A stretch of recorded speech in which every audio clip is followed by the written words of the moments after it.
At ngayon para sa detalye ng ating mga balita. 4 na araw na ang nakalipas matapos ang pananalasa ng bagyong Nika, nagpapatuloy pa rin ang power restoration ng Isabela Electric Cooperative 1. Dahil sa malakas na hanging naranasan, maraming poste ng kuryente ang natumba habang may mga kable rin ng kuryente ang naputol matapos madagdagan o madaganan ng nabuwal ng mga punong kahoy dahilan upang mawalan ng supply ang malaking bahagi ng lungsod ng Kawayan at mga karatig bayan. Sa ulat ng Iselco 1, sa 65 barangay na nawalan ng supply ng kuryente ay 15 pa lamang ang naibabalik ang supply.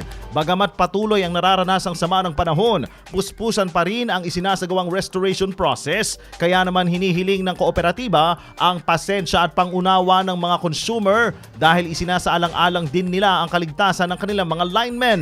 Samantala sinisiguro naman ng kooperatiba na ginagawa nila ang lahat ng kanilang makakaya upang maibalik sa lalong madaling panahon ang supply ng kuryente sa lahat ng mga lugar na naapektuhan ng pagkawala ng supply.